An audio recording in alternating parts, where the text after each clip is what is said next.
Hey everyone, I just wanted to make a nice quick video tonight talking about this little book here, Edgedancer by Brandon Sanderson. Edgedancer is a novella in the Stormlight Archive series. As you can tell, it's not a main book, quite a bit different from the rest of the collection. It's a nice short read and it's set between books 2 and 3 in the Stormlight Archive. It's not required reading, but I really think it enhances the experience of the entire series so much. So I wanted to just talk to you guys about why, if you haven't already, you should definitely read this book. I'm assuming if you're watching this video, you've read Way of Kings, you loved it. You read Words of Radiance, you finished the ending, your mind was completely blown, and you're rushing to Amazon or wherever you get your books to get Oathbringer into your veins. I want to slow you down just a little bit. This book is gonna make Oathbringer even better than you could possibly imagine. So this book is based on the character Lift, and if you read Words of Radiance, you met her in one of the interludes, and Lift is one of those characters where when you first meet her, it can be a little jarring in from going off the rest of the tone of the Stormlight Archive, which is a grand, serious, epic fantasy with characters dealing with mental illness, characters dealing with the loss of loved ones, and trying to unite factions of people. We've got gods, we've got valves, we've got surge binders, and then we meet Lift. In the first chapter, she's comparing the bronze domes of a palace to nipples, and look, for a lot of people, they're a bit like, wait a minute, what's going on? And I was definitely like that at first in that interlude chapter, but then I kept reading, and you know, every Brandon Sanderson chapter, even if you're a bit burnt out from your Stormlight binge session, a few pages into any chapter, he gets you sucked in, and I got sucked in with Lift's interlude chapter.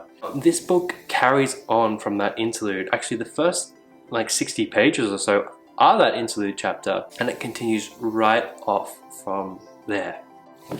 Now, I don't want you to feel like you're pausing your Stormlight Archive story experience to read this book before Oathbringer, because what happens at the end of Words of Radiance, and you know a lot happens, that directly affects what's going on in Lift's story. It's happening literally right after the ending of Words of Radiance. And there are also characters from the mainline books that you know very well that do appear in this story, which you get to see what they were doing in between Words of Radiance and Oathbringer.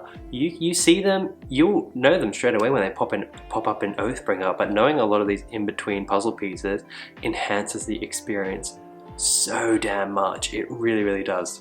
So the book follows Lift, and she's chasing a man named Darkness, and you met Darkness in the interlude. He has a shard blade. He is obsessed with the law. He's obsessed with carrying out everything he does is carried out due to the law, or to justice, let's say. And he has all the paperwork for doing what he has to do. He's always got the paperwork, and he's got a team behind him that are hunting down people who are starting to get powers in the world of Roshar.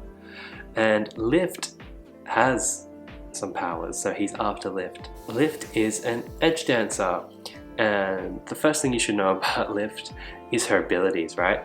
So Lift has a friend named Windle, and Windle appears like vines and instead of the vines moving for him to talk, it's like they're growing. It's a really interesting image when you're reading it, and it just enhances the fact, it enforces the fact that I think CGI is not ready to bring the Stormlight Archive to life just yet. Anyway, he's made of vines with kind of crystals growing on him, and he's kind of in my head, he's kind of if you played Portal 2, he's kind of like the panicked robot. Oh god, what's his name? I'll put his name here somewhere. That robot from Portal 2 is exactly how I imagine Windle in this story. She can grab onto him to get footholds and handholds to climb things, though of course only she can see him.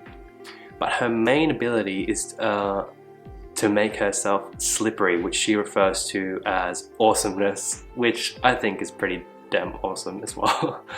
And she can make herself slip off any surface, whether it's a wall, whether it's the floor, literally anything becomes, well, she becomes buttery smooth and you can't grab onto her. She's just slipping through everyone. And it really does match her personality, this like 10-year-old girl, well, 13-year-old, just slipping and sliding around, making rude jokes and being a general nuisance.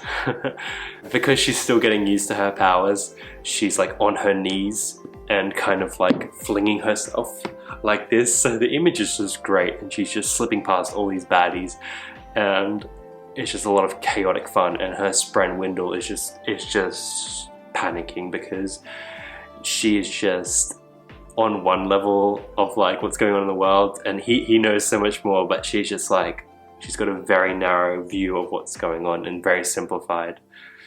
So the dynamic between her and her Spren is just great fun through this entire book.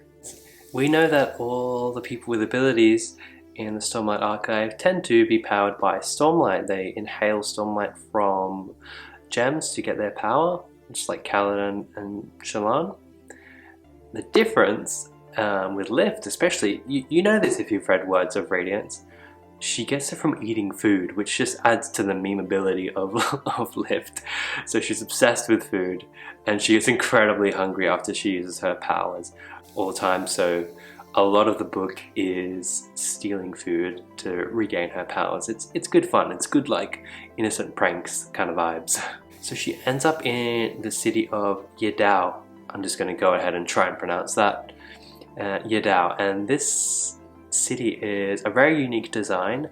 It's kind of been cut down into the valley with like different levels, like rings you could say, going deeper and deeper into the ground. And just having such a different location, being in a city, feels really cool in the Stormlight Archive, because you know most of the time in the series you've just been at the Shattered Plains, and you're getting bits and pieces from cities, but you spend a good amount of time in this city when she's looking for darkness. During her search for darkness, you meet many interesting characters. You get so many clues about what's gonna start happening. You know, with Bringer, you see the direct effects of what happened at the end of Words of Radiance, and you get to spend your time with a Radiant doing awesome superpower stuff. So like you can't go wrong. You can't go wrong. I don't want to get too much further into the story because it's a short book, and you know I don't want to say too much. By the end you get some really big revelations, some really big character moments, some big oh crap moments, and let me tell you, a book this small is not invincible to the Sanderlanche. The Sanderlanche is strong and powerful here, and it did blow me away. The climax of this book is brilliant. When I read Oathbringer and certain things were happening, I was so damn glad I had read Edgedancer first. It's not like other books. Now this is coming from a person who has not read outside of the Stormlight Archive set books. So if you have, you can judge my word on this.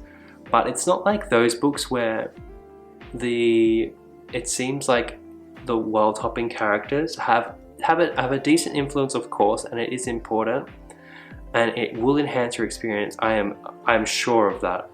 But this feels like it almost should have been in the main books. I get why he chose not to do it, but it's almost a shame that it's not just included, because I feel like some people will miss this.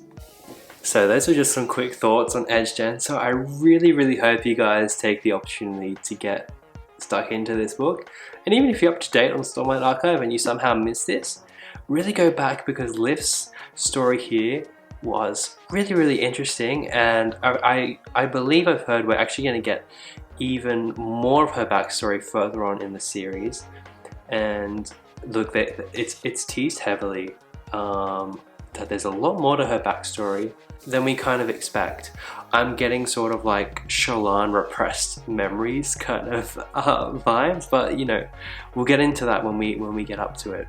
Right before I end, I just want to say thank you so much for all the people who watched my very first video here on YouTube.